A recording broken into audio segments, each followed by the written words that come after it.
And we are live, so let me welcome you all. Good evening, good morning, good afternoon, depending on where you are, to the 45th meeting of the Princeton-Bucharest Seminar in Early Modern Philosophy. Tonight, we are going to have a session called Risk in Early Modern Philosophy and Science, organized by a team from Ca' Foscari University in Venice. And our first speaker is Corina Guerra. Her talk is called Risk and Experiment in a Volcanic Cave. Corina, please, you have the floor. You need to unmute yourself. While you are doing this, let me announce everyone that questions will be at the end. Good evening to everyone. Can you hear me quite well? Yes. Okay.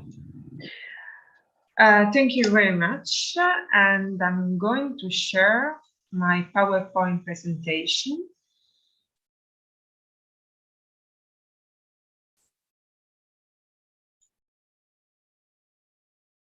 Okay. Is it working? Yes, it's working fine. Okay, the object of my talk is the Dog's Cave near Naples in the south of Italy. The cave is located in the geological region called Campi Flegrei, which means burning fields.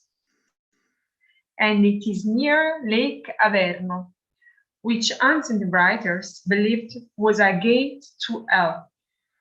Often, but not always, carbon dioxide played a decisive role at these entrances, as it is colorless, tasteless, and kills all aerobic life quite quickly. But still in 1797, we read, "Death lives there. By entering it, if I were to take just a single step towards it, I will die. Such is life. We brought a dog, the poor animal earned its living, dying 4 or 5 times a day." The Grotta del Cane is a cave where a mysterious vapor that hovered below the ground kills animals and that were forced to breathe there. It is a crumbling grotto, a vaulted cave descending obliquely into the ground. Entry is made through a door leading to a tough stone enclosure with a wall on both sides. And a recurring theme in the description of this small grotto is that many different ways of preventing entry had to be found, as if human craftsmanship could limit the range of the invisible gas, which could neither be contained or tamed. This gaseous layer, which moves beyond the first step, reaches about 7 centimeters in height and comes to the second step at 70 centimeters. And then there is a point, depending on your own stature, where you can go no further. At any rate, this Neapolitan grotto is not just an element of the so-called geomythology or of traverse journeys with Gothic undertones, but it is also a clear point of reference in scientific writings regarding dangerous, life-threatening emissions, which are usually referred as motheta. While the name of the Dog's Grotto is omnipresent in works describing harmful emissions or the actual risk to die, they do not correspond to an equally frequent and above all very accurate description of the scientific experiences there. This fact is less surprising when you consider the special characteristics of the geographical, historical, and anthropic context surrounding the grotto. Every chemical study carried out in the Dog's Grotto was complicated by the difficulties tied to the field work itself, especially when the field was actually a system of volcanoes which was not completely extinct, older calderas, volcanoes lakes, but also the fact that instruments were too heavy or fragile, or simply because the use of a particular instrument had not been foreseen, and going back to get it was not feasible. For example, the Abbé Nollet wrote that he had dared to carry out dangerous experiments because he knew he would never return to that site. So please, at this moment, keep in mind that we have, for many centuries, a high recommended site for experiment in chemistry, but not limited to chemistry, which is also, at the same time, a high dangerous site of that risk. Furthermore, as we have said, the entrance was not only fenced, but it was locked and protected by a local guardian who enjoyed a kind of social status as well as an economic advantage tied to the management of visitors, because it was he who put on the dog show and charged admission to curious spectators. So the conflict between the presence in the grotto of scientists carrying out chemistry experiments, which needed time to fully evaluate the effects, implied a loss of income for the guardian and also for the scientists, because they have to pay the guardian for that.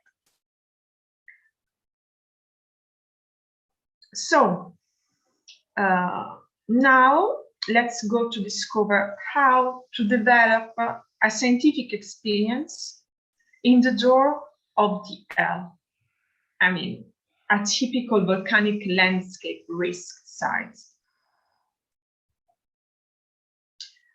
I stumbled up in a French library, Besançon.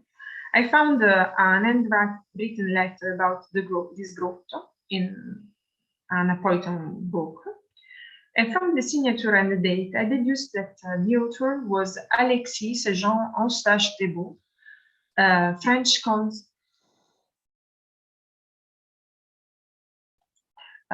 consul in Naples in 1741.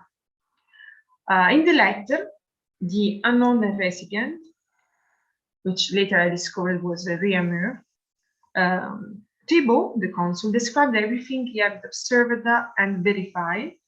He writes of an healthy dog which refused to go anywhere near the grotto, and various attempts to check field variation by using a compass. Then he began a series of experiments which might be classified today as the physiology of respiration, with living things such as frogs, lizards, and grasshopper. Among the scientific works relative to the experience at the Dog's Grotto in Naples, we found in the Procès-verbaux de l'Académie des Sciences de Paris in 1750, Abbot Nollet presented his Observations faites à la Grotte du Champ, près de Naples. In 1749, the abbot had taken a long trip to carry out scientific studies as well as industrial espionage throughout Italy, and he could not miss making a personal visit to the so-called Dog's Grotto.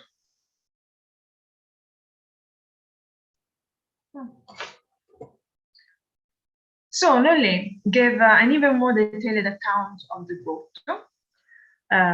Upon entering, he found the vapor similar to the smell of hot coals. And using a small Réaumur scale thermometer, Nollet left it on the ground for half an hour, after which it showed 29 degrees, while outside the Mofeta, the vapor, the temperature was 18 degrees. Outside the grotto, on his knees, to have a different perspective from which to observe the candle experiment, adding that this indicates d'une manière, I quote him, bien sensible, bien sûre, to show that gas is heavier than, and it is separated from the air. So smoke, which is heavier than air but lighter than the vapor, fluctuated between the two. Here, it is interesting to note that Nollet tends to use the word air to designate the atmosphere and vapor for the so-called mofeta, which is defined in a notation to the text as a mortal or very dangerous emission. You see, it tried to give you a sort of a quantity of risk of this vapor, which is different from air. Nollet performed a series of physiological experiments, but he admits that he did not take them too seriously because he trusted the result obtained the previous year by his colleague, Father Giovanni Maria della Torre, who carried out many scientific experiments with the French consul, Thébault. So, someone who knows nothing about science.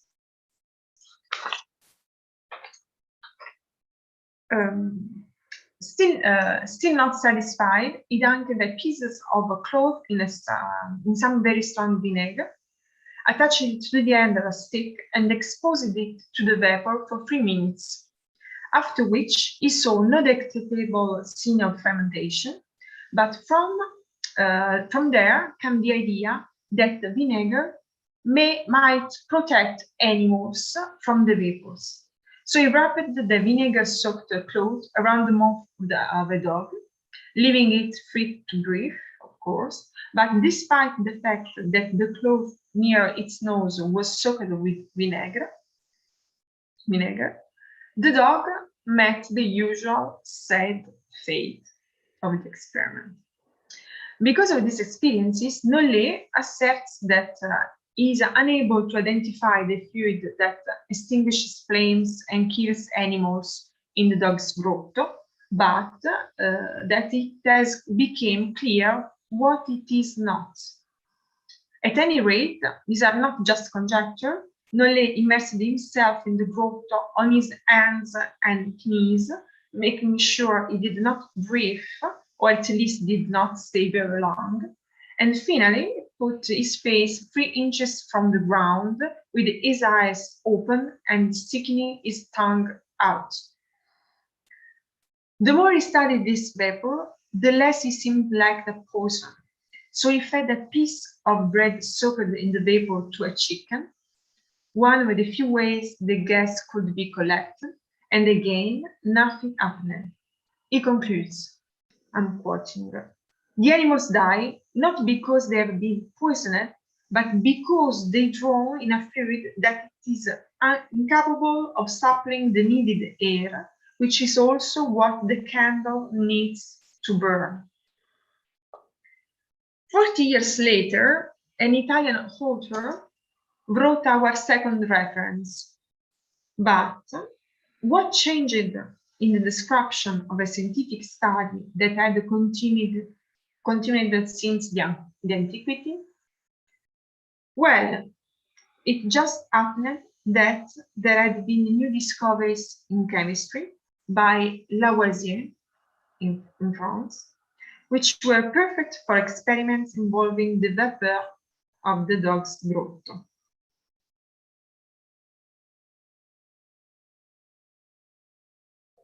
The Italian author was Lazzaro Spallanzani, who published his Viaggi alle due Sicilie in 1792-1795, and more or less like Nollet, he was not the one who performed the main experiments. Spallanzani came to Naples in the summer of 1788, and from the text, it is clear that he was very familiar with the grotto site as an open-air laboratory. I quote, "Anyone in the physical sciences who possesses the skills to perform the art of experimentation can easily see how many attempts can be made there to illustrate some branches of physiology and physics. Spallanzani was supposed to carry out some experimental attempts with Scipione Breislak upon his return from Sicily, but he stayed there longer than expected, so Breislak performed his physics experiment alone, and then he sent a letter with the result to Spallanzani. Breislak adopted Lavoisier's new system to explain how the carbon dioxide originated in the cave. Since there was no apparent specific hypothesis, he supposed that the proximity of the thermal grotto provoked a decomposition of pyrites in the ground. You probably know the new French chemistry, but to oversimplify, hypersimplify, it's a new way of seeing chemistry, with a new attention to the weights of substances and the discovery of the composition of water by two gases, hydrogen and oxygen. But if you wish, you can say something more later after this speech. Okay. This side of the reasoning underlines the difficulty in trying to ascribe specific phenomena which were widely unknown to the scientific community to some substances which had recently become well known. For example, all of the preceding, the other scholars had excluded the presence of electric phenomena in the cave.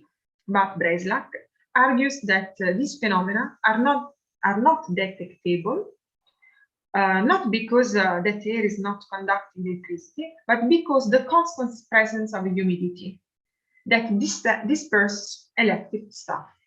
So you see the change and the new chemical theories. Breislak adds that since the entire Académie des Sciences had become interested in combustions, he wants to concentrate himself on the same theme. So we think about the phosphorus combustion. I'm going to avoid to describe the whole experiment, of course. But to complete the reflection, there was just one more thing to observe. Breislak had been unable to proceed, partly because the temperature was not yet ideal, and partly because he needed to be alone in the grotto to obtain the data. And to do that, he had to face the greediness of the rapacious guardian. Spallanzani thanks his friend in the text for his precious experiences, but in the view of their friendship, he had to reveal his objection publicly. In his view, Breislak had used the wrong method for collecting the gas, using methods that are usually used to test the healthiness of the air. He did not technically isolate the gas. That is, he had immersed the bulb jar upside down in the moffetta, in the gas, from which water had dripped out a bit at a time. The water was replaced by air, but even though the acidic gas was heavier, there was always a mix of atmospheric air, and especially when to enter the grotto, you have to open the door, and this movement can move all the air around the grotto. So it's impossible isolation. So Spallanzani proposed a different method with doing a small hole in the floor of the grotto and filling it with water. It should have filled with bubbles immediately, which could have been collected without mixing the air of the atmosphere or outside the door. And since the ground was too facious, and even better if mercury was placed there.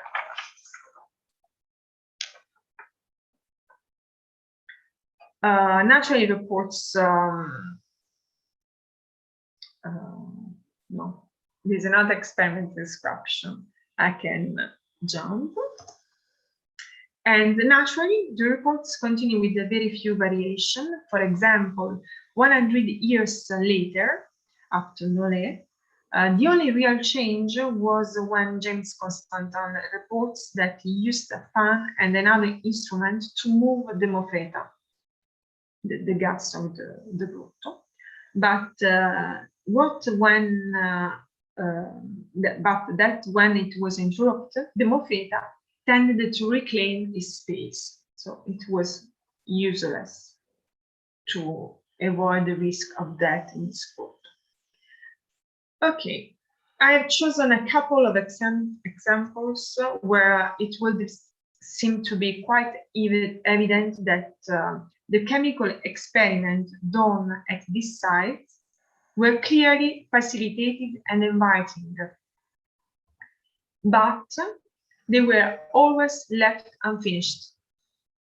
Above all, I would like to call your attention to the fact that there are very few detailed descriptions of scientific experiments done in the grotto, and the most important of them, precisely the ones that Nollet read at the Academy of Paris, and even the entry of the encyclopedia, have as their primary source the letter from a consul.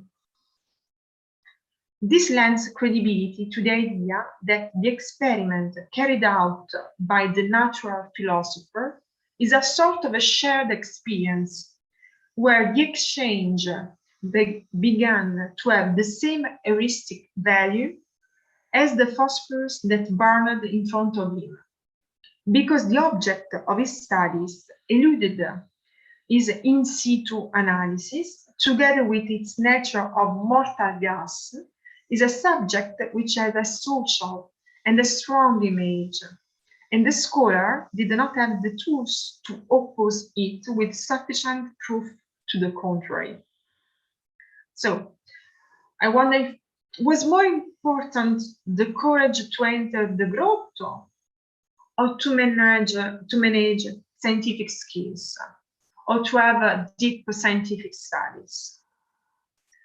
One of the conclusions is that, despite the fact that the scientific debate resulted in the production of geochemical data, the grotto continued to be a place, also today, where the fascination of undefined dangerous vapors resisted intact with respect to the simple explanation of an elevated concentration of carbonic acid. So that still today, the guides who accompany visitors will offer you to do the same reassuring experiment with the candle, which continues to amaze the spectators and characterize the site.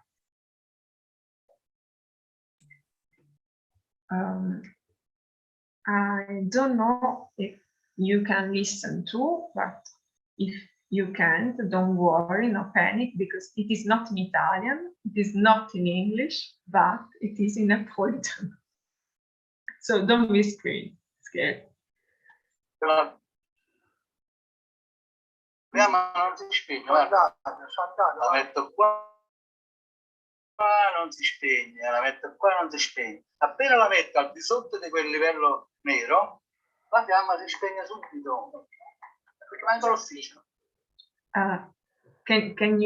Are you able to listen to? Okay, it's exactly the same experiment they performed in the 17th century, 18th century, 19th century. It's unbelievable. And I took these videos 5 years ago during my trip to the very dangerous Dog's Grot.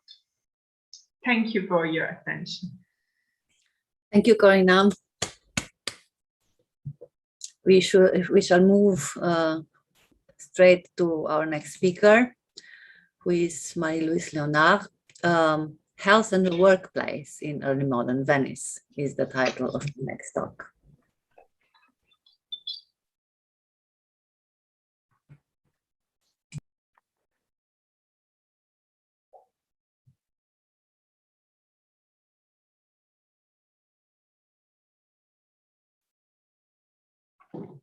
Okay, just check. I have unmuted myself. Yes.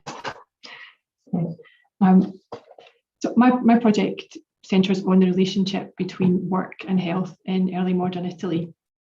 So in my paper today, I want to discuss occupations and health with specific focus on medical practitioners, primarily doctors. I'll argue that the interaction of the locations, the working location or space, and the activity helped model a growing concern with occupational health in the early modern period. In the first part of my paper, I'll discuss a treatise called On the Diseases of Workers, written by Bernardino Ramazzini in 1700. And in the second part, I'll discuss a group of doctors who worked for the health office in Venice and also in the Duchy of Manchuria in the late 16th century. So first, Ramazzini. He was a physician from Carpi in northern Italy. He studied at Parma before working for the Duke of Modena and also at university. And in the same year that the treatise I'm going to discuss was published, he moved to take up the second chair of medicine at Padua, and later he became the first chair there until his death in 1714. So as I said, the text on the diseases of workers was first published in 1700, and it was quickly translated into other languages. And it's been sort of taken up as essentially the first book on occupational medicine, and that essentially kind of was one of the founding, the foundations of the modern sort of discipline of occupational medicine. But Ramazzini didn't have to wait too long to get some sort of praise and feedback though for the text. He writes in a letter in 1704 that his students in Padua have talked to him and have praised this work, so he gets the impact quickly. The treatise is a mix of ancient knowledge, contemporary works, Ramazzini's own observations from his medical practice, and some kind of instances of news, local news. In the preface to the text, Ramazzini explains his motives for writing the book. He argues that in well-governed states, laws are in place to regulate tradesmen for their good order. It's only reasonable that physicians should play their part in essentially looking after the health of these tradesmen, something he argues has been hitherto neglected. And he argues that we ought to show particular zeal, though so far we have neglected to do so in taking precautions for their safety, so that they may work at their chosen calling without loss of health. He notes that not all trades are practiced everywhere, that there are diverse trades in different cities that can cause or promote different diseases. And the only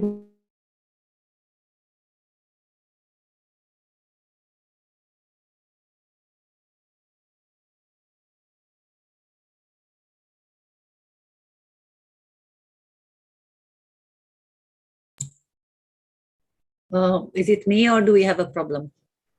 It's interrupted. I think it's Okay. she's frozen. Me too. in 1692, he writes about the need to go to a big city, to a London, Venice, or a Paris to make the observations needed for this work. So his method is to go to the sick person or into the workshop. And another part of the method that I think is sort of the crux of his argument, and certainly of what he thinks is sort of the original point of the work, is how doctors question patients. He suggests that when a doctor is called to visit someone, one of the sort of poorer trades or in a place that's not, I suppose, very salubrious, that they don't immediately go and examine the pulse, that they inquire into other circumstances of the patient's other circumstances. He also suggests that they don't stand sort of above the patient, but rather they sit down beside them, regardless of how unpleasant that may be, and carefully interrogate them as they've been taught to do. He goes on to say that in addition to what Hippocrates tells doctors to ask a sick person for things to do with the duration of the illness or the food they've eaten, he says, to which I presume to add one interrogation more, namely, what trade is he of? He writes that this is seldom paid attention to in common practice, or that the physician might know but wouldn't take a lot of notice of it. However, Ramazzini argues it's of great service in finding a cure for that patient. In the context of the medical consultation, where the doctor goes to the patient, to the workshop or home, Ramazzini argues that work, trade or profession is the key question that should be at the front of the doctor's mind and shouldn't be sort of inferred from other information that the patient gives. So having set out this idea, this new idea, according to him, in the rest of the chapters, he addresses various jobs and professions and the related risks and illnesses that they may cause.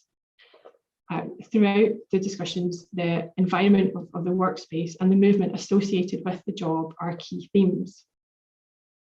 So he begins with miners, and this is one of the longest chapters in the book. And he discusses loads of different kinds of mines from different places and the different preventative or problems that could be caused and different preventative options for those workers. For instance, it could be gas that causes problems in some. For others, it could be that they have to stand in water for long periods of time. He goes into a lot of detail on that. And in this section, he argues that it's the responsibility of princes and republics to provide safe working environments, essentially because they make a lot of money from the miners. So again, it sort of links responsibility for work safety to the state. In other examples, other chapters, he includes one which in the last pandemic year might apply more than would have done before. He talks about men who are sedentary or who sit a lot, and also men who stand. So for sedentary workers, he mentions tailors are likely to experience numbness in their legs due to their posture because they sit cross-legged. The final chapter is on what he describes as learned men. And in this discussion, he includes physicians, but he notes that the advice for sedentary and sort of non-sedentary jobs are also relevant. The physician, he argues, fares better than lawyers. That's one of the other occupational groups he discusses, especially doctors who run around to visit their patients, and then they can avoid the illnesses associated with sitting too much or standing too much. Reflecting on the health of physicians, Ramazzini says he's often wondered how during epidemics such as malignant fevers or other popular sicknesses, physicians can escape from them. He associates this with a certain privilege of their professions, the knowledge of their profession. And he puts this sort of, again, describes it as good luck, sort of down to their caution, their exercise and cheerfulness of mind, and adds, tongue-in-cheek, especially when they return from patients with full pockets. They don't manage to escape all problems though. When assessing cases of dysentery, they're prone to fall sick. And he argues that this is possibly by staying too long and too close to the patient, therefore breathing in miasma and in turn becoming unwell. And in this instance, he advises that doctors avoid sitting and staying too long with patients. Again, as with the miners and with the exhortation that people should be able to do their job without loss of health, he argues as learned men contribute so much to the Republic, their health should be looked after, preserving their health as much as possible and retrieving it when it is lost. So his advice on this is really these three authors, his three works, these texts. And he basically says that these are what you need to know if you fit into that profession of being a learned man. And he notes that these authors give very neat prescriptions for prevention and curing diseases they're usually subject to. He gives two specific pieces of advice in addition to this. The first, it's important to live somewhere with pure, wholesome air and without being exposed to south winds, and so that the animal spirits can function. And he contrasts this with a couple of examples, one of which is Bernard of Clairvaux, the 12th century monk. And he writes that he thinks that he picked awful, unhealthy places for monasteries so that the monks would be sick caused by the bad environment, and then be less interested in sort of living a life of pleasure, and so they would better follow the Benedictine rule. The second piece of advice that he gives is to follow Hippocrates' advice on diets, and that essentially is to not eat too much. So as I mentioned, Ramazzini worked in the Oh, I've lost the slide. I'll have to just tell you about it. Sorry about that. So Ramazzini worked in the University of Padua, and one of the ways where you can see his approach is that he would write help sick notes, essentially, fede, when colleagues of his were unable to give their lectures. And an example that I'd hope to show you is a doctor who can't give a lecture because he has basically a kidney infection.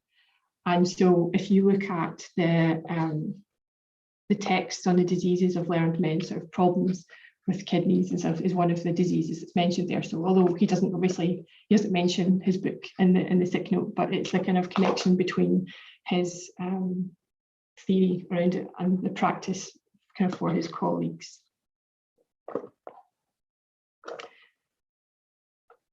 Okay, so now I want to turn to go back in time to the doctors who worked for the health office in Venice and Mantua.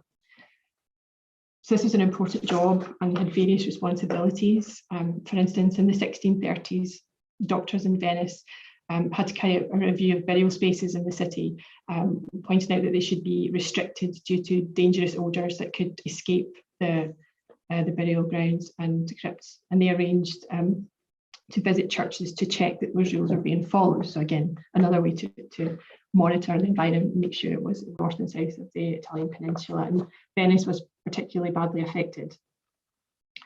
So in June of 1576, the Senate of Venice invited two doctors from the University of Padua to determine if Venice was then suffering from true plague.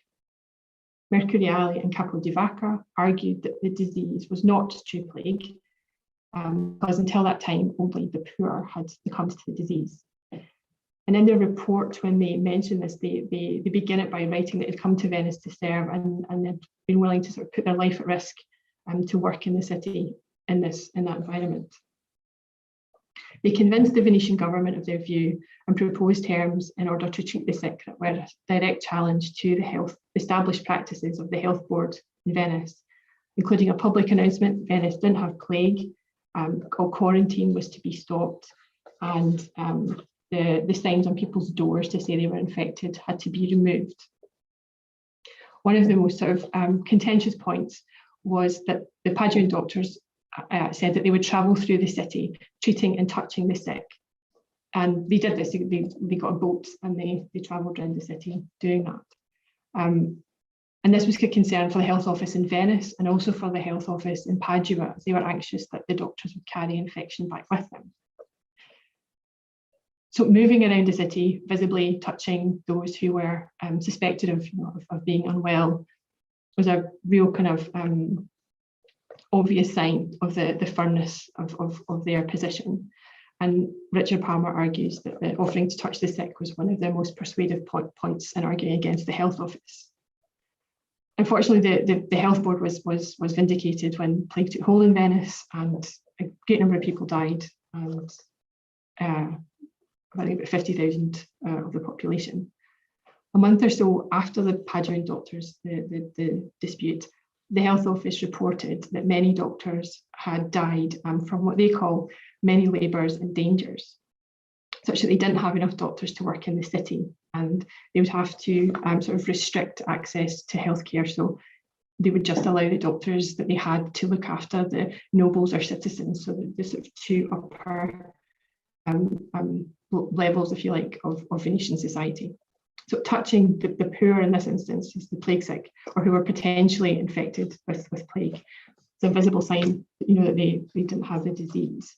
So I want to just briefly compare the events to contemporary events in the Duchy of Manchuria, which is the yellow state, sort of with the city circled in black in the middle of the map. In the summer of 1576, the health office in Mantua also lacked medical practitioners. And the problem of proximity to patients, and specifically touching the pulse, lay at the root of a dispute between the city's health office and the College of Doctors. A doctor, Bertoldo, died in July of 1576. He died of a malignant fever and with two, or described as large pustules that looked like a lupin on his body. The health office reported that unnamed doctors claimed that Bertoldo was at fault because he had eaten salad and eggs when he had a fever, which had caused it to worsen. To try to resolve the shortage of doctors, they tried to get what they call foreign doctors, so anyone who wasn't part of the college or from Mantua. And this was common in states across Italy during this pandemic. And one doctor actually approached the health office in Mantua, offering to come there to serve. And as part of his sort of pitch, he said he would not be fearful of entering the homes of the sick, not only for the first consultation to discover the nature of the illness, but while the patient was alive.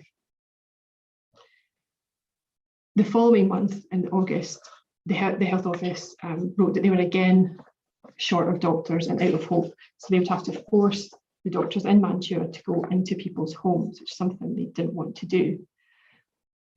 This dispute sort of arose again in October, and this time the problem was the Lazzaretto at the Plague Hospital. The doctor who had been working there became extremely unwell, so they had to find a replacement, which would have been difficult to do. To resolve the shortage, the College of Doctors suggested that 4 of the doctors employed in the city would take turns to go to the Lazzaretto and examine patients' urine. The health office rejected this idea, arguing it would be inconvenient to doctors and be of little benefit to the sick in the plague hospital and could harm the city. The health office went on to write that if necessary, they could force the doctors to care for those with plague for 2 reasons. First, that no one should hesitate in going to their death to protect their homeland. Second, they didn't believe that doctors were exposed to a real danger of death, as they could use their knowledge of preservatives and good foods to defend themselves, as they had witnessed doctors do during the epidemic. If anyone died, it was their fault, the doctors. And surely they must have had or viewed the death of Dr. Bertoldo as an example of bad practice on the part of the medical practitioner. It was then suggested that a Dr. Ragno be sent to the plague hospital to replace Conte. Before the epidemic, Ragno had been working in a different town, and he'd left quite a lucrative job to come back to Mantua to work for no money, but with the stipulation he'd be allowed to join the College of Doctors. So in October, there were fewer sick people in the city. So the health office reasoned that they could move Ragno to the plague hospital, but they expected him to go inside to see the sick and to touch their pulse, as they believed it was necessary for the health of the people.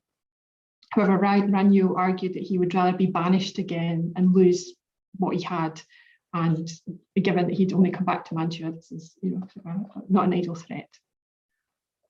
The root of the problem was the plague hospital itself. It was a monastery repurposed for the duration of the epidemic. Ragno explained that because all the sick were now inside the monastery instead of in wooden huts around it, there was a stench that you couldn't escape. He tried to convince the health office that the disease could be equally well cared for at a distance by looking at urine and by finding out other symptoms from other medical personnel. After a long discussion, the majority of the health office decided to send one of the doctors each week, as had been initially suggested by the College of Doctors, but without forcing them to go inside. Although they added if more deaths occurred than usual, that allowance would stop. So ultimately, the health office adopted what the college had suggested. So this dispute between the College of Doctors and the health board centred upon how the doctors would care for their patients, and was rooted in the fear that by acting as the health board instructed and touching patients in the plague, the plague-infected rooms of the plague hospital, the doctors would become ill or worse. Therefore, the doctor and the college were in a dispute about what I think we could consider to be their occupational health. Richard Palmer has argued that in times of plague in the 16th and 17th centuries, health offices could make demands on doctors in private practice that would have been inconceivable in an earlier period. And this is true in Mantua, shown by the dispute and concerns about how doctors interacted with patients. But equally, the authority of the collective body of the College of Doctors meant that they didn't completely acquiesce to the demands of the health office. There was a negotiation to be had. So by way of a sort of short summation, in my paper today, I wanted to think about risk and how it could be managed by doctors in both aspects of theory and practice. of doctors working in what could be dangerous sensory environments. Their own medical knowledge could be used to help them. So as Ramazzini suggests, they use that knowledge to protect them from catching different diseases or from just the kind of general strain of the job, that whether that be repetitive physical motions or just moving around, problems related to that. On the other hand, the doctors in Manchuria use their medical knowledge to negotiate a career, to negotiate job moves in a sense, but that worked out differently, obviously, in different contexts. And one of the main other themes I wanted to bring out was the role of the state in this. So we see in Ramazzini's text and also in the actions of the doctors in Venice and Padua, the role of the state is there as at times, as Ramazzini would have it, as a help to workers. But in the late 16th century, we see more of a conflict between the health of the individuals and the needs of the state in that way.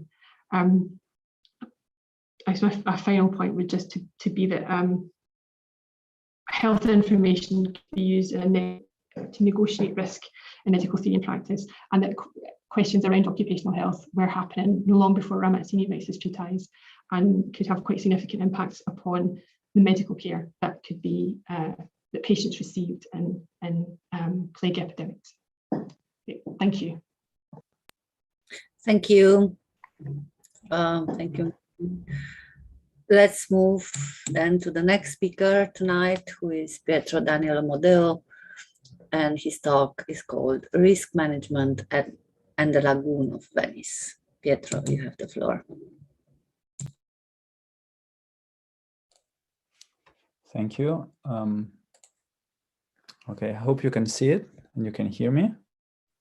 Yes. Okay, so I'll speak about risk and Venice. It's a sort of answer to Jonathan's call to reflect together as a group on risk society, especially risk society as something that already started in early modernity. So here you are a series of thoughts about uncertainty, danger, and the management of contingency, which are three aspects I'd like to address. The topic is water management as risk management. It's a question mark, but that's very much the thesis I'm trying to bring forward. And you can immediately visualize why water constitutes a risk. This is the Acqua Granda, so the exceptional high flows that we had first in 1966, and the second highest waters we had, it was a couple of years ago in 2019. While it is extreme events, uncertain, and they are quite dangerous, the question of uncertainty is very much open, because science tells us that the frequency of these extreme events will be more and more frequent. So there is a tension here between risk as something that is unpredictable and risk as something that is predictable to some extent, and science plays a role. Science and technology, you might know the technological fix, the technological answer that was provided by the Venetian authorities or by the Italian state to construct these movable dams, the so-called Mose dam system, that is a movable one that basically blocks the entrances of water in the lagoon in times of necessity. So in a way, it is about dealing with risks or preparing for risky situations that can be predicted to some extent. The problem is that this story also is about changing environmental conditions. The climate change and the rising of global sea levels makes this solution a provisional one by necessity. So sea levels are rising. It's under discussion how long this will hold. So my starting point is a contemporary issue, a letter that was written a few days ago by a Venetian institution, the Istituto Veneto di Scienze e Lettere d'Arte, a institution that deals with problems of science and Venice. It's a letter written to the Italian Prime Minister on the occasion of the COP26 that is taking place in Glasgow, and it starts as follows. Under your leadership and with the financial assistance of the EU, this is the moment when important changes are being enacted in the manner in which Italy is governed. This has encouraged us to appeal to you to take cognizance of and act upon the threat posed by sea level rise. So you see the issue of threat, and the response should be a form of planning in the long term for danger ahead, some well into the next century. So here we have this environmental issue, the problem of dealing with waters in Venice, which is part of the whole story of the city, and the call for planning, for more technological engineering and scientific planning. There's also another element that I know is dear to Jonathan in his paradigm of risk. It is the medical metaphor or the medical dimension. We already heard it in the talk by Marie-Louise. It is still present in documents like the one I'm quoting. A parallel can be made with an illness, that's the high waters, in which the acque alte, the exceptional high waters, are the acute phases which cause a lot of suffering, but it is the sea level rise, the chronic condition, that will actually prove lethal. This is today's issue. This is, as I said, a long story. I would say that water and risk is a classic trope. Let me quote a very well-known passage in Niccolo Machiavelli's The Prince, dealing with the problem of fortune in connection with managing waters. I liken fortune, Machiavelli writes, to one of these violent rivers, which when they become enraged, flood the plains, ruin the trees and the buildings, lift earth from this part, drop it in another. Each person flees before them. Everyone yields to their impetus without being able to hinder them in any regard. So fortune is like a river, and although rivers are like this, it is not as if man, when times are quiet, could not provide for them. So this is about dealing with rivers, getting prepared, engineering them in order to be safe in times of emergency. Venice is paradigmatic of this. So Venice is an artificial product of centuries of land and water engineering. A specific institution, the Magistrate for Waters, was created in 1501, so a few years before Machiavelli wrote the famous passage, and the Lagoon resulted as a product of architecture and engineering. Here you are an image from the 17th century taken from the State Archives of Venice, and to the right, a sort of overview of the most important diversions that were undertaken in the 17th century. One of them, to the left, is the diversion of the Brenta River that was very much discussed as for its consequences. I will mention that soon again. But first, Venice as an artificial natural setting.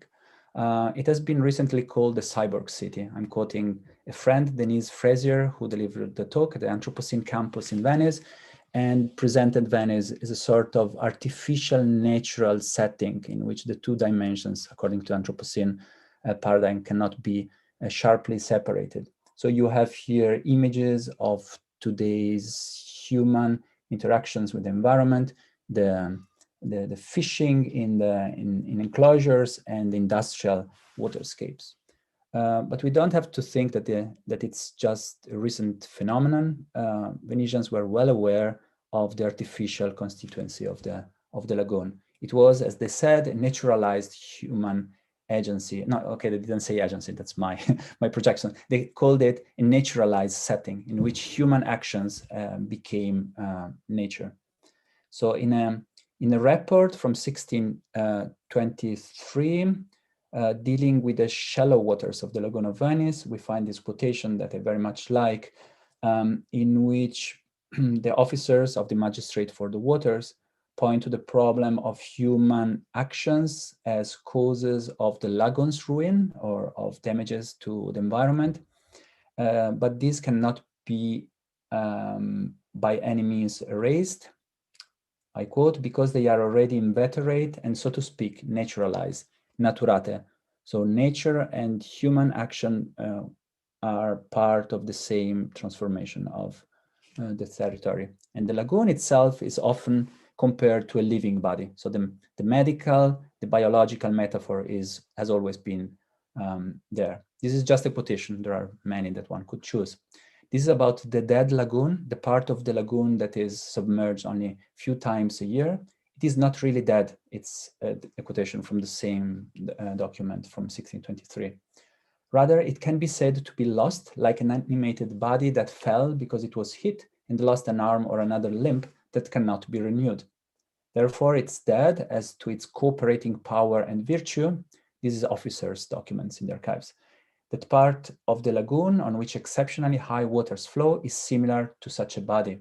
Although it is part of the lagoon's body, it has no virtue in itself except for the function of holding the body together in its entirety and supporting it in some things of small value.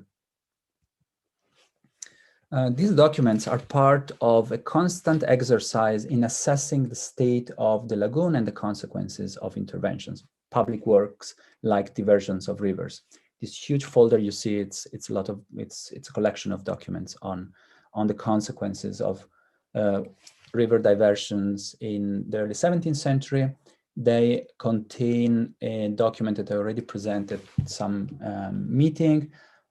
It's an expert advice by Galileo's pupil Castelli on the best way to deal with the Lagoon of Venice. It's entitled Considerazioni intorno alla Laguna di Venezia by Benedetti. It was published posthumously in 1660 and translated in English together with Galileo in 1661 by Thomas Salisbury. So it's a text that had wide circulation.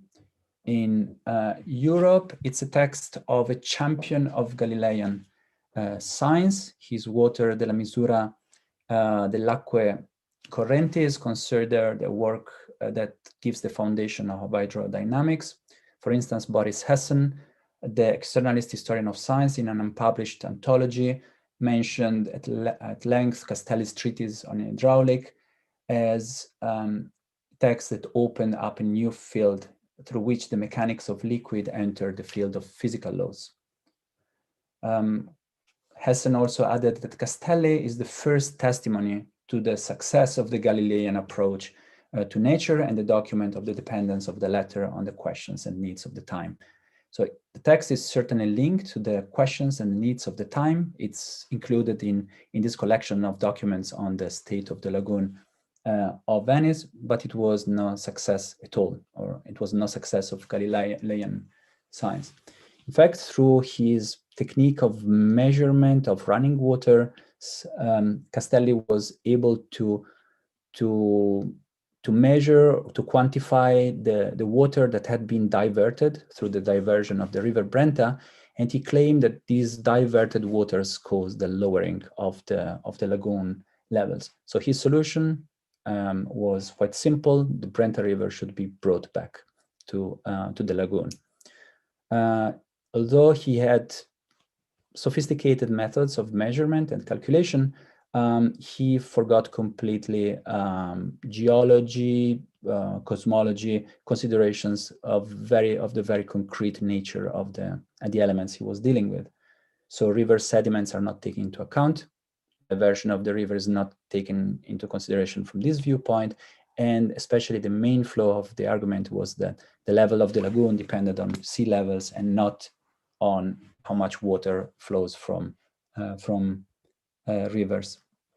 He was therefore rejected by the Venetians, and he expressed his scorn in letters that he wrote to his few Venetian supporters. For instance, this one that I'd like to quote, in which Castelli says, "I have evermore esteemed one conclusion well managed, that is his own approach, and well considered by one understanding man, myself, although alone, than the common and vulgar opinions. In such cases, the opinions molded and framed by the most ignorant and stupid vulgar have been ever suspected by me as false. I chanced to propose a thing that was totally contrary to the most received and antiquated opinions, river diversions. and he was rejected. In these claims, he equates the Venetian engineers, the vulgar, and the aristocracy that was rejecting his own project. So what about the vulgar? On the one hand, we have this sort of learned criticism of the technological fix of the engineers of the Lagoon of Venice. On the other hand, we have a long collection of interviews with fishermen that I've been able to transcribe and read recently. It's questionnaires in which the officers ask for the fishermen about their experience, their observations, and the solutions that would offer to the problems of the Lagoon of Venice.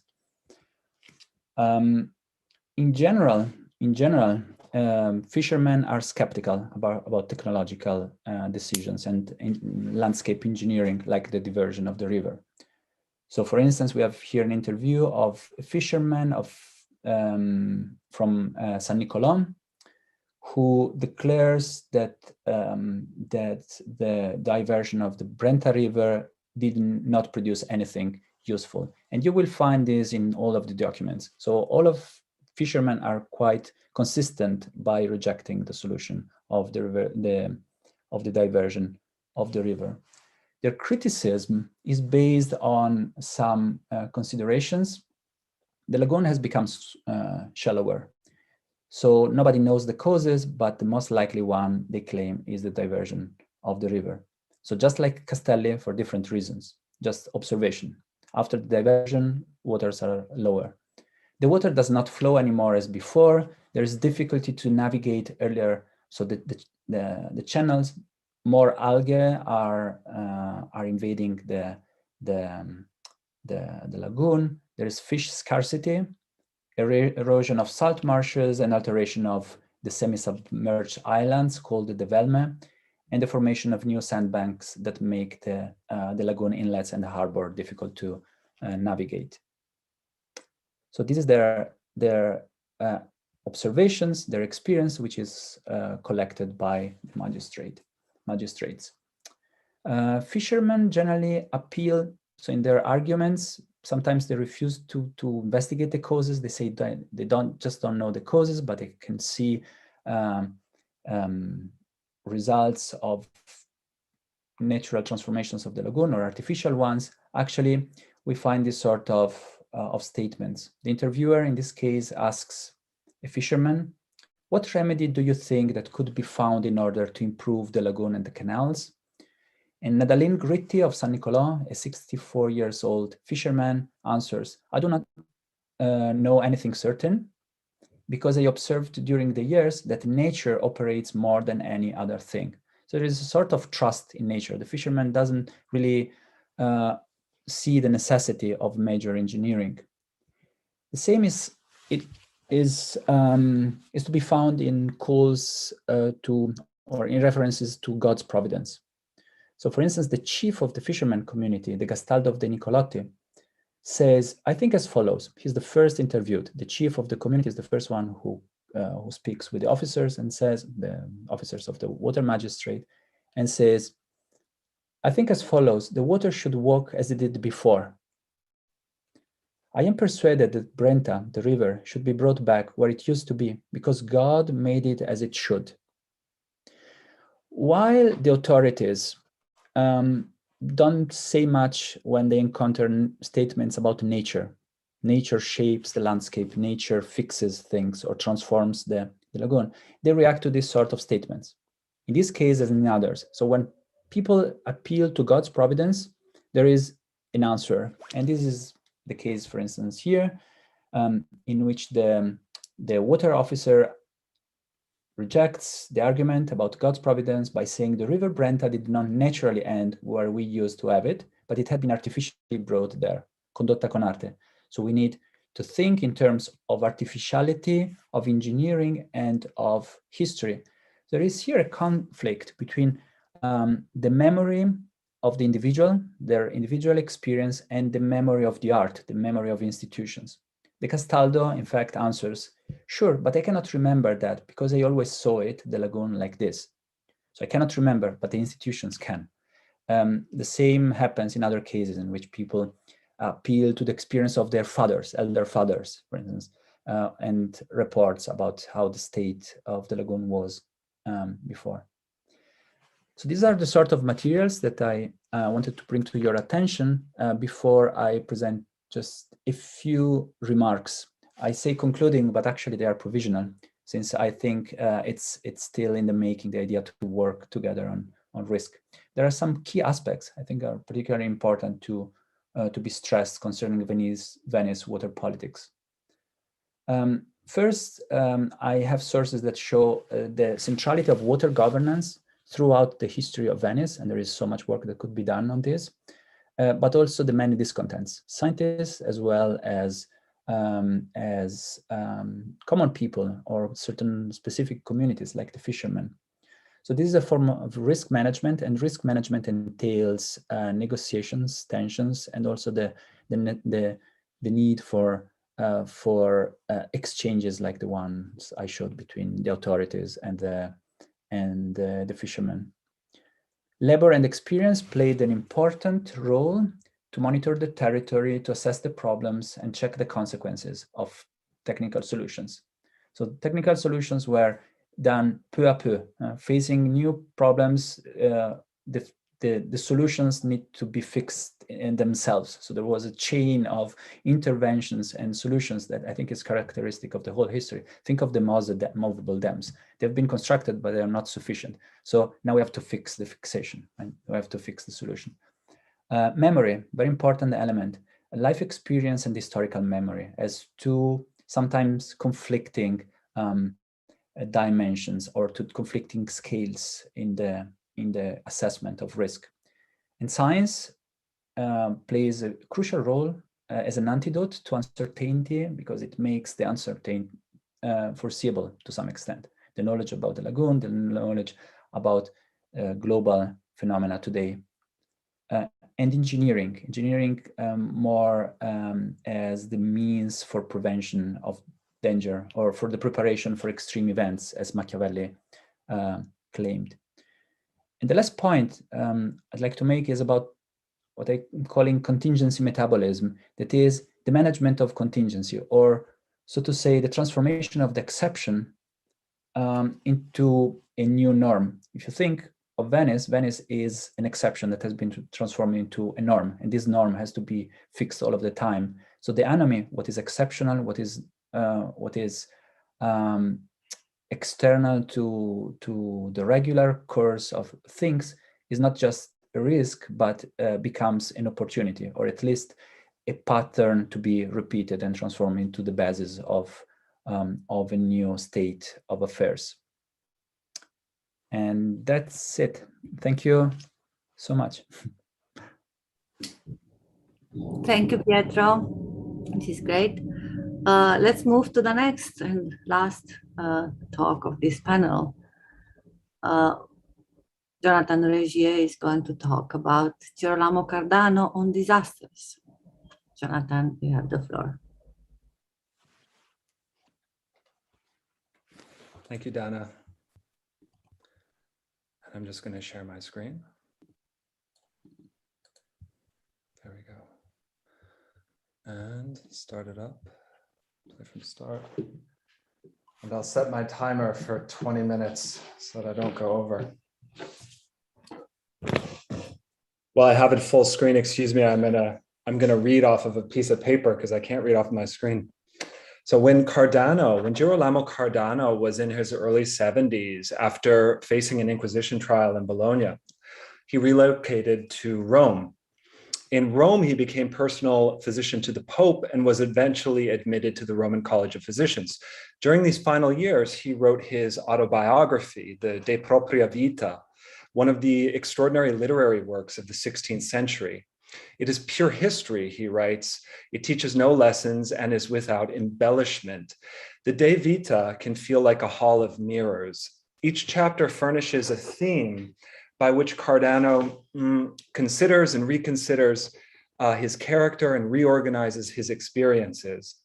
In consequence, the work has a fragmented quality, even as it feels direct and personal to the point of eccentricity, even by 16th century standards. Another salient quality of this autobiography is that the choice of events and details seems like a mix of the essential and the haphazard. In Cardano's world, the haphazard can be essential. A moment of fortune, a hesitation, or a glance may mean the difference between victory and defeat, humiliation and glory, life and death. This feature of his work is not simply a matter of sensibility, it is at the core of his philosophy, of his views on fate and human knowledge. The De Vita then does have a thematic consistency beyond the obvious fact that it relates to a single life. It is the tale of fears, worries, tragedies averted and suffered, and many close calls. We might say that Cardano's autobiography gives us a very comprehensive account of early modern anxiety. Nearly every page is shot through by a sense that human existence means dangers and uncertainties, blind spots, and quick changes of fortune. The De Vita is not only the account of a life, it's also an account of the signs that present themselves along the way, usually hinting at oncoming dangers and threats. The most important indications of future events appear in a manner that is surprising, often frightening, and ambivalent. These signs almost always indicate an impending catastrophe. As pure history, the De Vita gives voice to the troubling and intrusive nature of these signs as they appear in lived life, and to the difficulty of interpreting them in the midst of apprehension and pressure. It is very much a work devoted to the semiotic texture of disasters. Now, Cardano was, if nothing else, an expert in signs and reading signs. He was famous as a physician, natural philosopher, and astrologer, to say nothing of other forms of prognostication on which he wrote. So, for example, he wrote a major, if not the major, Renaissance treatise on dream interpretation, which you see on the right. To predict the future, to say what will, no, let me just, what's the link between Cardano's expertise and risk? So to predict the future, to say what will or will not happen, this is as much a matter of authority as speaking or writing about the past. Our views on expertise put a premium on forecasting. A doctor, economist, and pundit can isolate signs that matter in the present moment, and they can tell us what these signs reveal of the future. The way we now think about the future is dominated by risk. Less a single concept than a complex of theories and practices deeply rooted in the needs of governments and industries. When experts clash and debate now, their rhetoric frequently reduces to that of risk. What are the real risks and who would best manage them? It may seem that such a dynamic of risk and authority is quite distant from early modernity. I do not think so. On the contrary, there is very good reason to see in European early modernity a risk society that stands rather close to our own and even represents a constitutive phase in its emergence. This is because large-scale knowledge marketplaces began to appear wherein experts could compete for patrons, readers, and prestige. Who were these experts? They were physicians, professors, political counselors, astrologers. While they frequently sought patronage from elites, the greatest forum for their debates was the Republic of Letters, which printing had made possible and which stretched like a web between cities, universities, and courts. Cardano was a bright star in the Republic of Letters. Even by early modern standards, his corpus is noteworthy as well for its variety. Yet there are themes that he returns to again and again. I would argue that one theme in particular, palpably felt in his autobiography, unites his corpus. The individual, by Cardano's reckoning, lives in a network of danger, from bodily illness and accident to faults of intellect and memory, to the deceptions of ambition and passion, to the vagaries of fortune and politics. Cardano's work has a kind of basic selling point. He is the expert of nature in its broadest sense, including human nature, and he consistently applies his expertise to the problem of human security. He offers readers knowledge for managing danger and uncertainty. In other words, he offers them agency. In this, his chief competitors were other experts, other physicians and astrologers. Cardano's value in this harsh marketplace was that he understood the landscape of the future and the limits of the arts better than his colleagues. But I would suggest he also had another competitor in the risk management business. That was the Catholic Church, at least in Italy, right? Throughout this talk, I would like the question of the secularization of risk to also be a theme. or to be a bit less anachronistic, we can talk about the philosophicalization instead of secularization, maybe the philosophicalization. Since after all, the philosophy theology distinction was fundamental in the period. I'll get to that. So I'd like to consider what he has to say about disasters, what these reveal about his views on nature, reason, and the divine, and also what they tell us about his expertise. I'm going to divide the talk into two parts. The first will consider personal disasters, those that threaten the individual. These arise from unique singular causes. The second part of the talk will concern mass disasters, what he calls calamitates comunes. These, he writes, result from general causes affecting many people. More than any other form of prognostication, dreams play a starring role in his autobiography. And as Cardano writes in his treatise on dreams, the Somniorum Synesiorum, they always and only tell us about the personal future. So I'll focus on this book. And for mass catastrophes, he treats them rather comprehensively in his De Deum Varietate, which I have a picture of later on, and his commentary to Ptolemy's Tetrabiblos, which you see in the middle here. In this discussion, I'm going to frequently cut away, or at least cut away a few times, to how Roman Inquisition censors read certain passages. Because of course we're talking about, well, at least maybe two or more bodies of experts in risk management, right? The church and this philosopher here. And of course, the church isn't one homogeneous block either. I mean, the censors are the censors, and well, that's something to talk about later. Okay. Now, let me talk about dreams then, dreams and personal catastrophes. Armando Maggi has written about Cardano that admonition is the ultimate topic of reality speech. I think this is very apt. The point I'd like to make is that dreams for Cardano go right to the heart both of his epistemology and ontology. In his framework, the phenomenon of dreaming demonstrates both the strength of human reason and its fundamental weaknesses. The weakness is most manifest, that weakness of human reasoning is most manifest in our incapacity to foresee the dangers that loom over the horizon. This is where dreams come in. When they are accurate, he asserts that they are quite literally messages from the divine. The connection between the human and the divine is characterized by an enlightened relationship with the future. On the part of the human, right?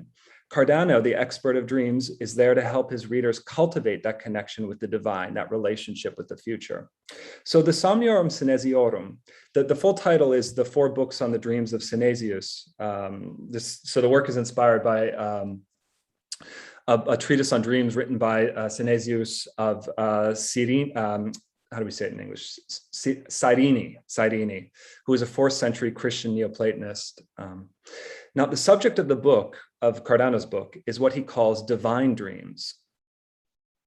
All dreams that give a true, reliable indication of the future fall in this category for him. So how do dreams work for him? Well, it's basically animal spirits serve as the vehicle of dreams. When we're awake, these spirits travel constantly through the body, conveying sense and motion. When we sleep, they're at rest. Dreams happen via a vibration of these spirits, okay? The difference between non-prophetic and prophetic dreams is simply that the former, non-prophetic, are caused by internal changes in the body of the sleeper, so like the motion of humors. Divine dreams, on the other hand, he says, are caused by an outside factor, or more accurately, an outside artisan, an influx descending from the supralunar realm, a celestial influx. As for the material of dreams, this is always composed of our memories, reshuffled, recombined. In an extraordinary paragraph, Cardano explains how the celestial influx uses our memories as if they were stones of different colors and sizes, and it creates a mosaic with them. In short, prophetic dreams occur when our memories, the people, places, and things that we know, are used by an outside mind to send us a message about the unknown. And the connection is almost never perfect. Now, what exactly is this celestial influx that descends from the celestial bodies, saturating the sublunar realm, and that gives rise to dreams? In the De Deum Varietate and the De Subtilitate, he describes it as a certain heat, and it's the essential ingredient that turns mixtures of sublunar elements into coherent, persistent bodies. He emphasizes its resemblance to the soul as well. It's also an agent of dissent. It can cause melancholy and delusion and even heresy. In whatever case, we can say that the dreamer is effectively inhabited by another mind. At the very least, this influx is basically like a world soul or a world spirit, such as we see in many authors of the 16th century. And it serves clearly for Cardano as an intermediary between God and lower nature. Now, in chapter 42 of the De Deum Verietate, he suggests clearly that sleep provides for the virtuous mind a melding with the superior mind. This in a discussion about the influence of faith, about the nature of faith that would displease censors. And just as sleep is repose for the spirit, so faith is repose for the mind. In both cases, the work of the rational soul ceases. Thus, those who are strongest in reason have less faith. Just as in sleep, the soul is as if free, it is exposed to the superior mind and foresees but does not bring about the future. And foresees but does not bring about the future. So in faith, there is a unification of our mind and the superior mind, and thus we do but do not foresee.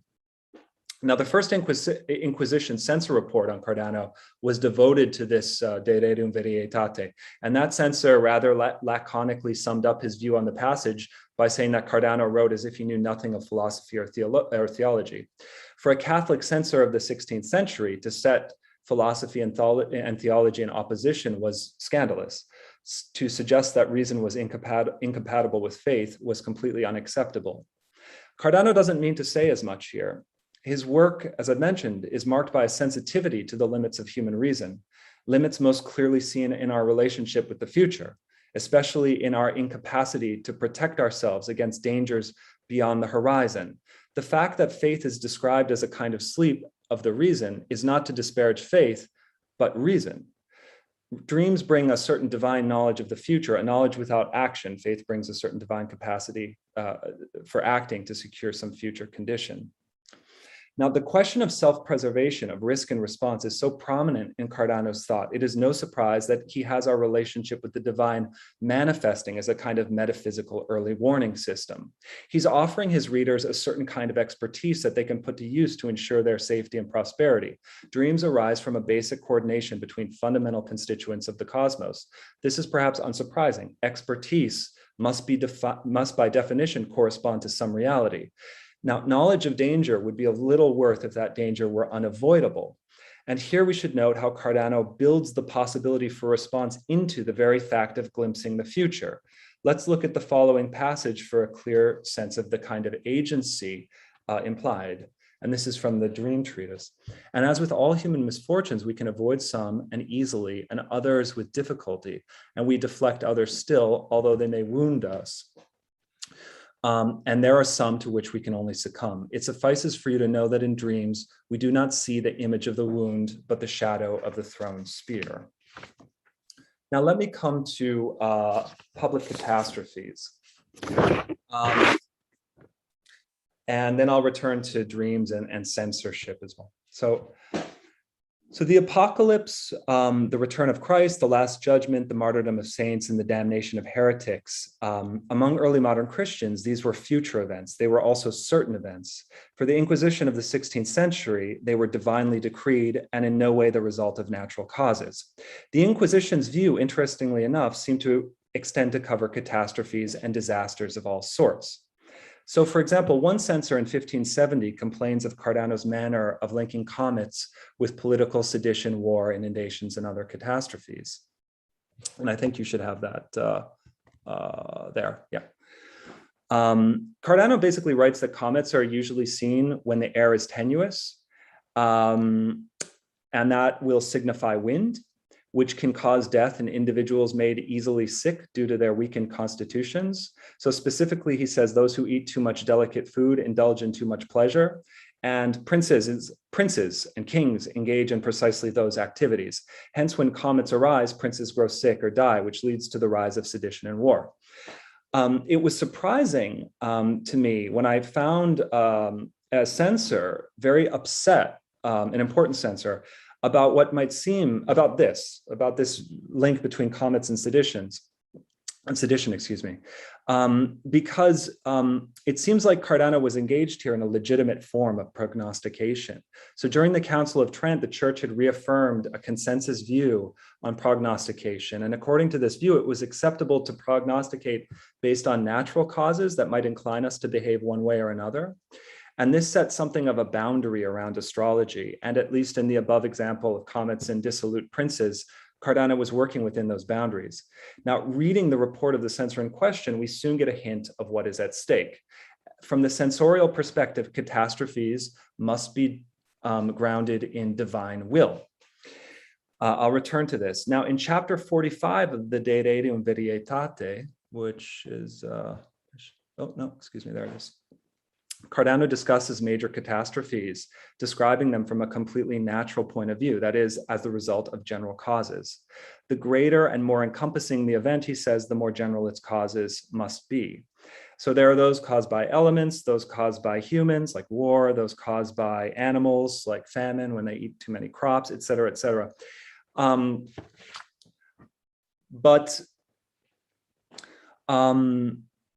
Well, actually, let me see on my page. There I am. Excuse me, one second.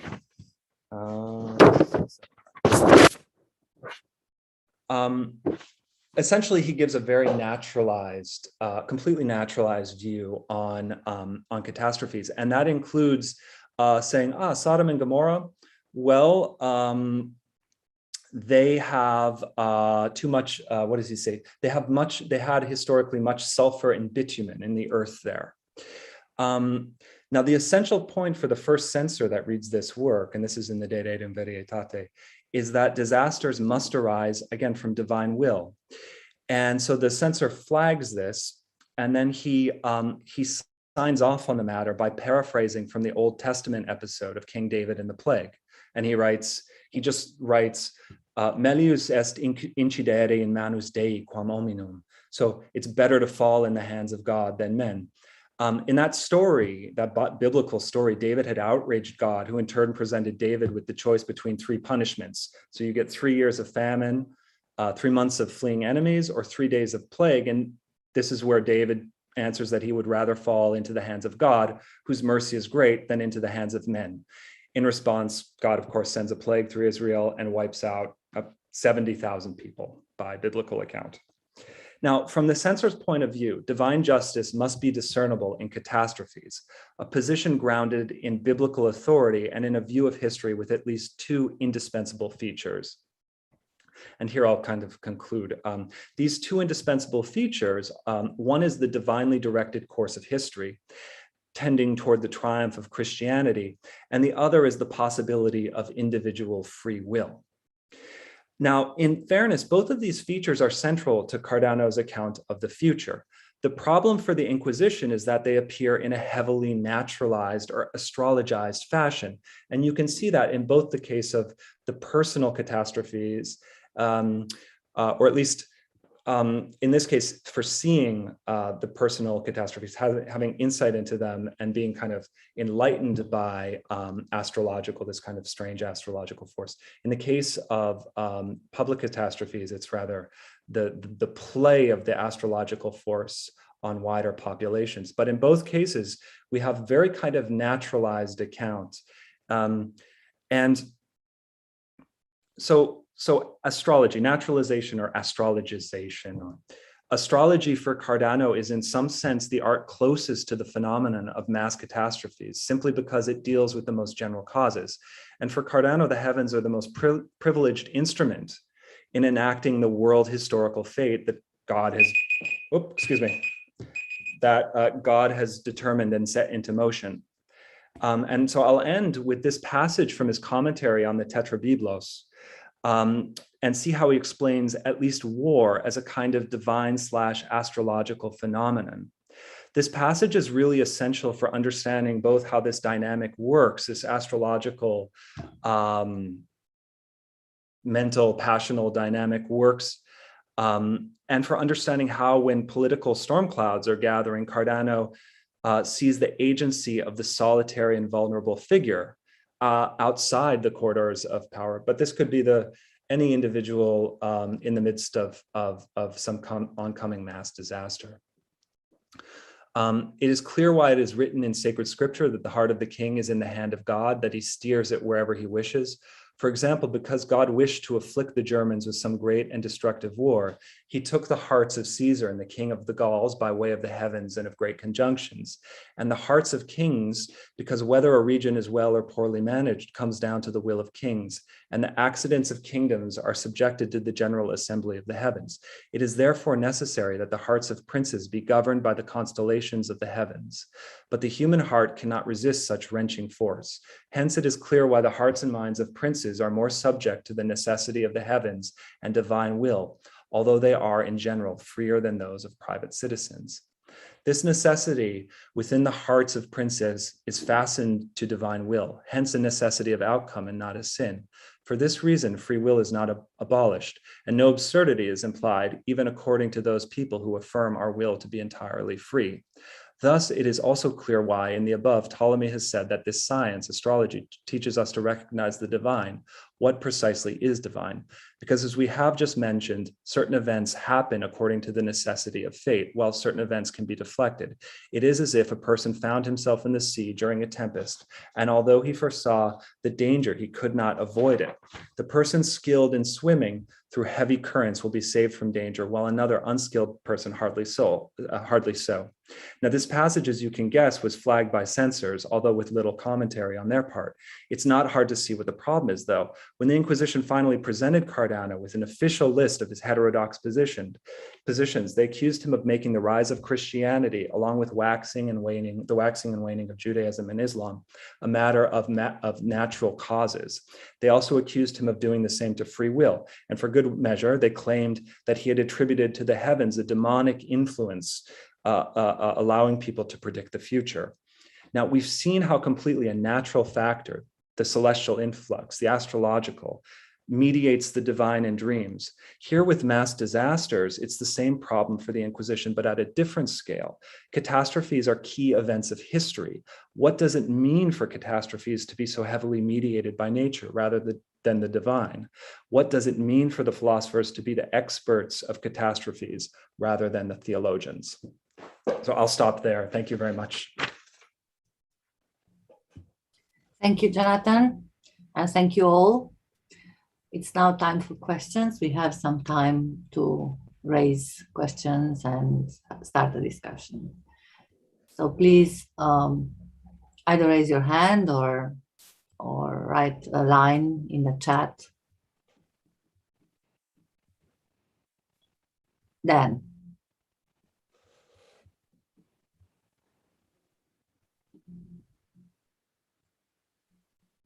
Thank you very much. There was a question here from in the chat from Gideon Manning that we might ask afterwards.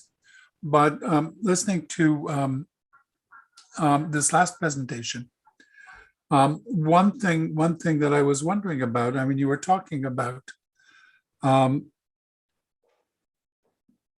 the explanation of catastrophes in terms of naturalistic explanations. But in Cardano, quite often, the notion of fate appears. Yeah. And I'm wondering what status exactly that has. Is fate itself, let me just finish, is fate itself considered a naturalistic explanation or what? And this is something actually that I'm wondering whether the others who were talking about various extraordinary circumstances, but didn't mention fate, the role that fate played in the kind of events that they were talking about in early modernity. So thanks for that question. I have an annex that deals with fate, because you're right. He does talk about fatum. In fact, he wrote a book on it that he so thoroughly destroyed or hid. Nobody's ever found it, the de fato. We can kind of piece together to some extent what was in the de fato, but it's hard. But from everything else, yes, it's natural. it's largely astrological, but not completely. So here you see that he writes that it's astrology is far inferior to knowledge of fate. And he says, he defines astrology as the art or the knowledge of fate, but insofar as fate is determined by the stars. So it's that knowledge of fate that's basically encoded in the stars. That's what astrology is. And then he hastens to say, but fate is a lot more than that. But what does he mean when he hastens to say that fate is a lot more than that? And he says, well, he's talking about factors in his commentary on the Tetrabiblos. He's talking about factors that you have to take into consideration along with astrology. You know, like the certain what do we call it? The mores, you know, the diet, etc. of a society. And then he goes, so these things don't depend simply on the heavens, since all things that exist in the entire world depend on the heavens, as is, but all things, sorry, I have a problem with the translation there. But he basically says they don't depend directly on the heavens, but they do to some extent. Sorry, this is in the annex, so I did a really quick translation.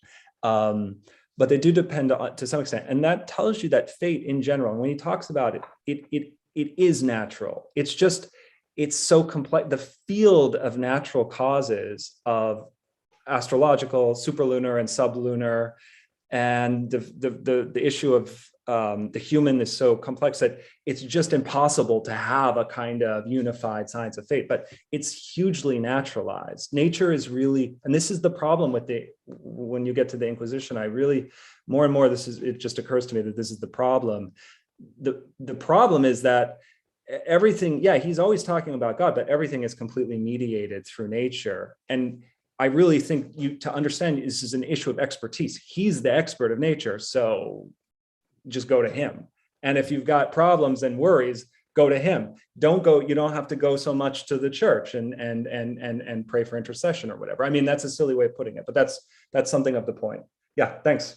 I hope that answered your question. I think everybody else might have some answers, and I don't want to take up too much time. I'm just sort of curious. Fate is certainly quite important for Cardano, but I'm wondering, for example, when you're thinking about the management of the floods in Venice in this period, the extent to which fate comes into that as well. Just briefly. Yes. Thank you, Dan. So from the viewpoint, I would say from the viewpoint of the politicians taking decisions on the water management and the engineers, faith is not an important issue. Not in general. It's not important to manage the territory, to manage the waters, to engineer it. So where I found it's more in the popular, so in the fishermen.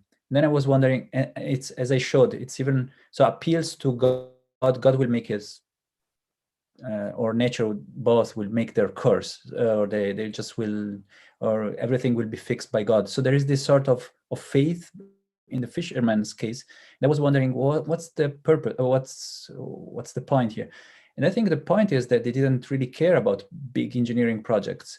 They would, fish would just move somewhere else, or the coastal lines will be moved somehow. So I think they were thinking from the viewpoint of their specific situation. Then I wondered, so why should the whole landscape be managed in the way it was? And it was in the interest of certain groups or certain or a certain image of the state and the public. And so in a way, it's at that level, it was more about taking decisions and engineering, whereas in other groups, the appeals to providence were more about letting things go. But okay. Thank you.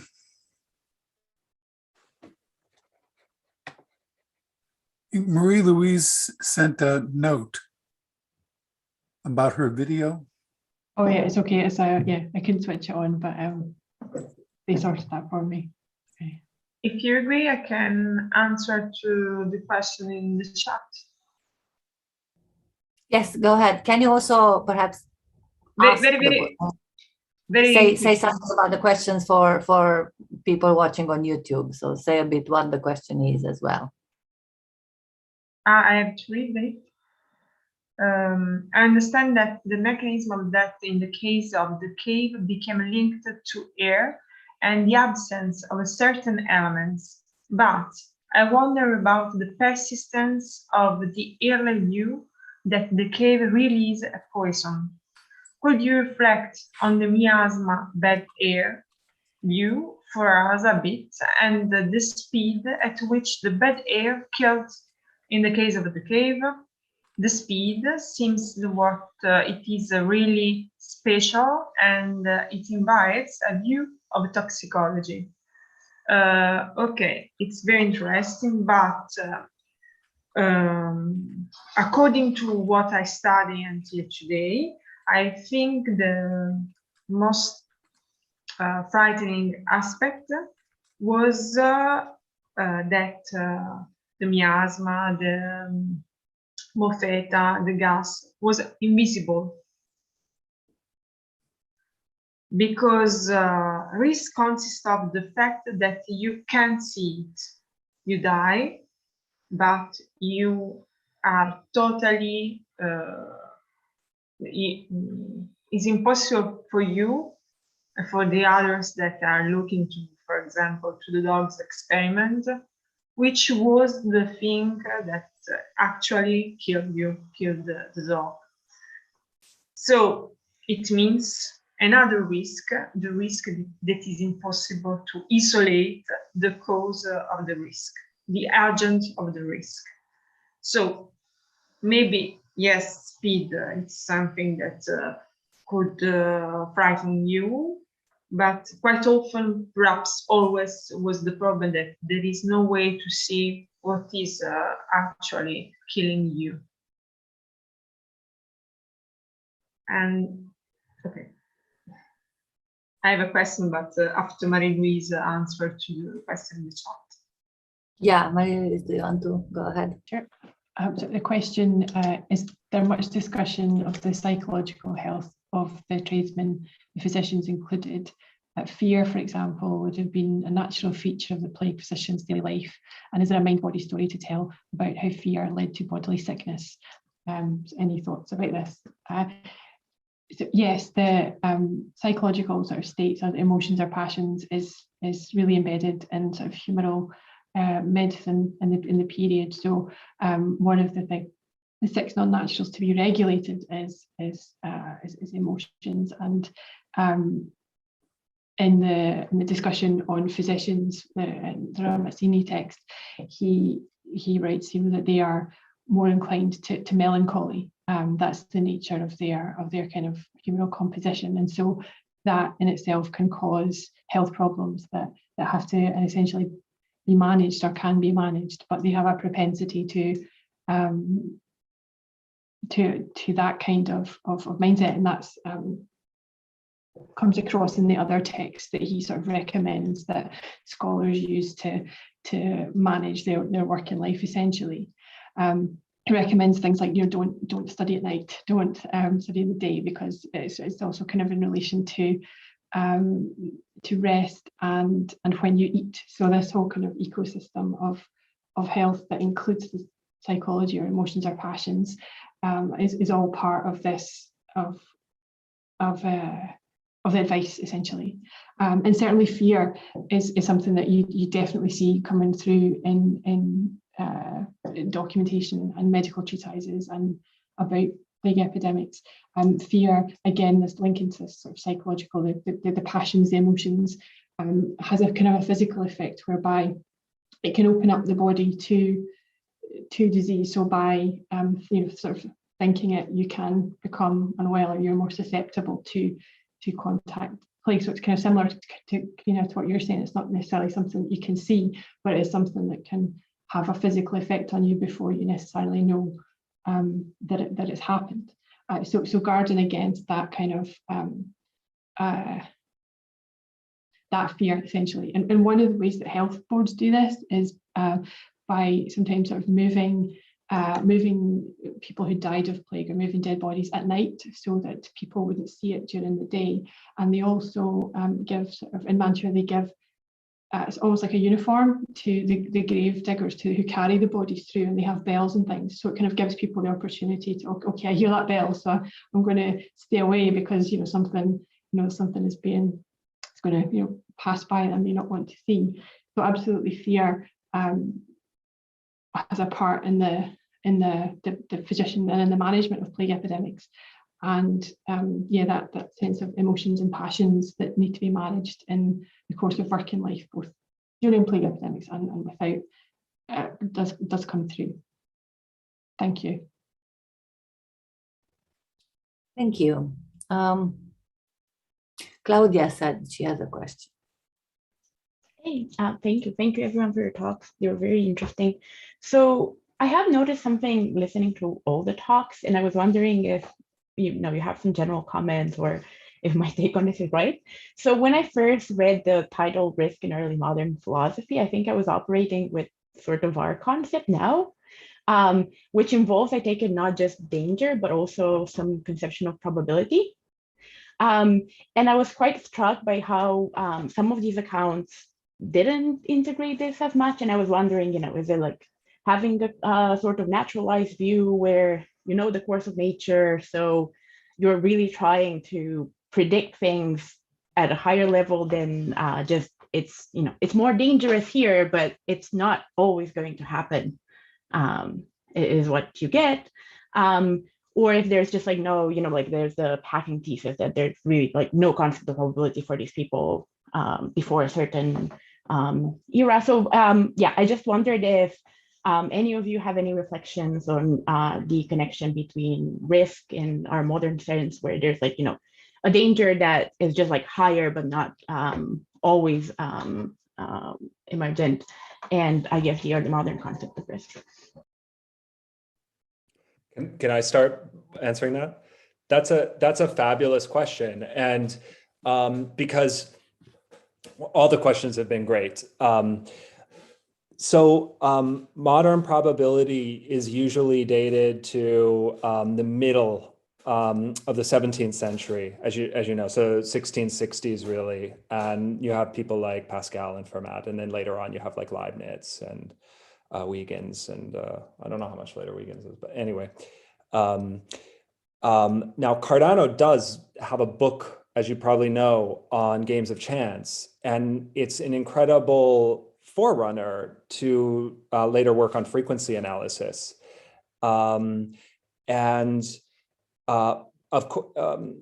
It's apparently completely unread by the mathematicians we consider the sort of like the developers of probability, or whatever you want to call it. So if you read Ian Hacking claims that like none of them read Cardano's work because for various reasons. And I think it wasn't published until posthumously, so 1663 in the Opera Omnia. And one of the reasons, so what is risk? And that's why I put this panel together. So I'm going to use this opportunity as like a kind of closing thought. Yes, you're right. We think about risk now probabilistically, absolutely, statistically, I should say. And that tends, that and other reasons, so technological advance, like when we're talking about risk society nowadays, it's like a constellation of factors, but like what makes risk society modern? Usually the thinking is statistics, and our like very advanced technology that can destroy the world or whatever, or large swaths of it. And so for that reason, and also because discussions about risk society and investigations have largely been limited to sociology, with a little bit of anthropological, a few anthropologists working on it. I think I think there are many features in the sociological account of risk society you can find in early modernity. And I think one of the main reasons is because you get a vast marketplace of experts. And when experts compete, they often use risk. In other words, because it's a great draw. I mean, you're in trouble, you're in danger, et cetera, come to me. I'm the one who understands this phenomenon. That's how physicians, that's a draw for physicians, that's a draw for astrologers. That's one reason. Another reason, well, I won't. so in fact, I have a view personally, a framework that's linked to humanism, and then the development and flourishing of humanism as a risk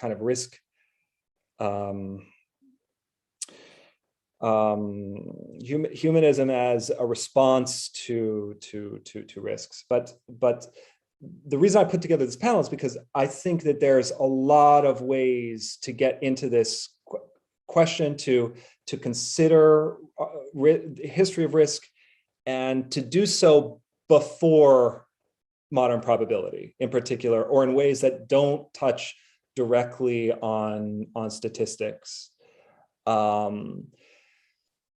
And so that was the thinking. And of course, it's hard. It would be hard to, yeah. So that's the answer to the question. Yeah. The answer is, let's look at other features. And then of course, like that statistical side, I mean, hacking, it's not just, for hacking, you also need you need big state information agencies that keep detailed records in the 19th century. That plus statistics gives you something like modern risk analysis. I'm interpreting him a little bit there, but that's, yeah. Okay, thanks. Right, last question, Carmen. Thank you, Donna.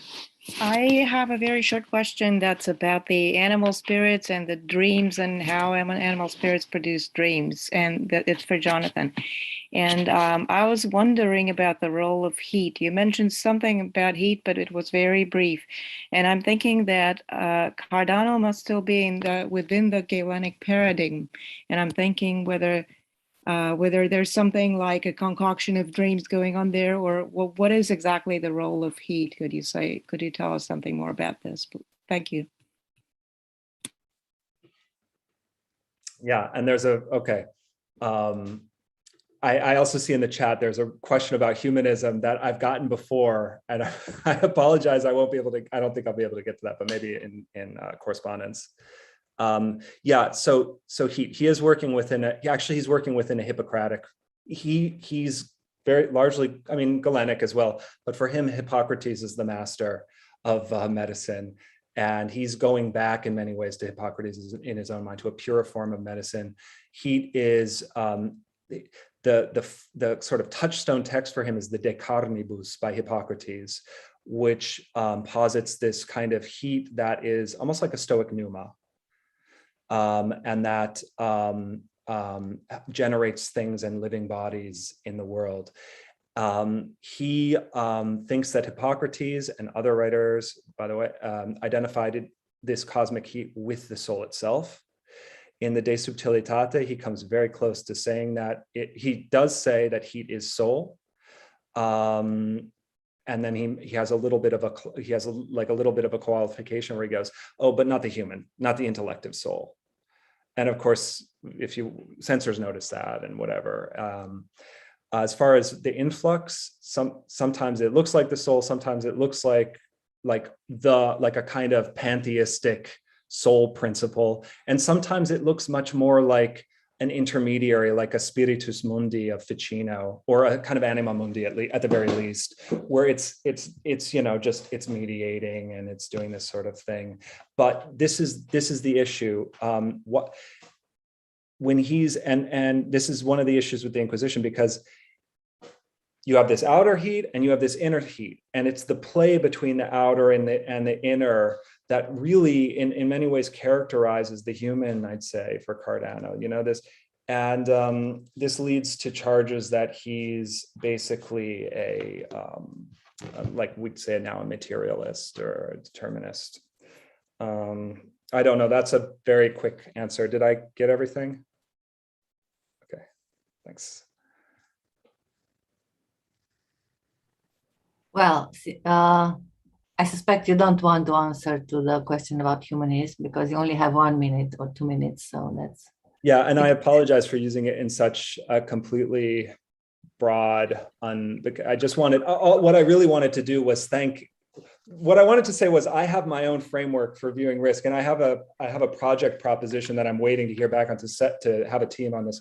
And so et cetera, et cetera. But I think that because there's so much to do in the subject, and I think that as Pietro and Mary Louise and Corina showed, there's an incredible there's just a lot of ways to get into this question, and there's a lot of ways to do so in a fashion that makes it very pertinent for people, for readers interested in the constitution of many important features of our a technocratic society, I should say. Can I just say that I wanted merely to know whether you were talking about Renaissance humanism or some other modern form of humanism, as in No, I mean Renaissance. I mean Renaissance humanism. I really do. I mean Renaissance humanism. And I mean it as a response to political, initially political threat. Yeah. Or at least a reconsideration of political threat and political agency. And I think that there's a strong reason to make that argument. I think in some ways it's a traditional argument. I think you can find it in a variety of texts from Burckhardt all the way to Greenblatt. Thank you. Thank you. This looks like a potential session to organize in the future. But let me, since we are kind of closing, we are at the closing time, if there are no urgent answers, questions, interventions, very short ones, then are there, sort of 30 seconds kind of last thoughts? Yes, Corina, I was thinking, because at some point you said you have something to say, yeah. No, it's really just a curiosity for Pietro Modeo. You quoted an interview to the fisherman, I believe Gritti, who trusts in nature, in the way of operating of nature. And I'm curious to know if nature was with a capital letter, and if it happened the same also with the sea, the way the operating way of the sea. So it's in the small, with a small n, but it's a transcription by the officers. So it's hard to know how it was meant orally. There are writings by fishermen too. So we have to look in the writings by the fishermen to the officers. So, but I haven't explored them yet. I found that evidence of it. I didn't see the documents themselves. And what about the sea? The sea, il mare? Mm-hmm. If it's capital or not? No, if sometimes they also quote the way by which sea operates with the lagoon. Yes, in very much detail. In very much like detail. The nature, the sea and the currents, nature. very specific currents, how they work, how they flow, how the currents move materials, how fish live in those materials, how plants are generated by those flows, etc. It's very much part of everyday knowledge by fishermen still today. So if you have still water, for instance, there is no oxygen, fish die, so you have to move waters or to oxygenate water if you have so there is a lot of knowledge that is sort of practical implicit knowledge that can become explicit through these exchanges. It's a long, okay, just because the sentence for me was something that made reference to a kind of intentionality that we can speak together next time. Yes, but I agree. Yes, there is this sense of nature operating in transforming things. Yeah. Thank you.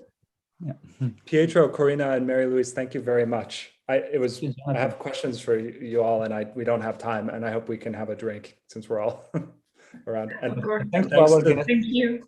Yeah, thanks for arranging it. And Dana and Dan and Claudia, thank you for this seminar and for organizing. Yeah. Thank And you thanks to to the all. audience. Thank you to all the speakers. A big clap to them, and thank you to the participants. See you all next week. Thank you. Bye bye. Bye. Thank you all.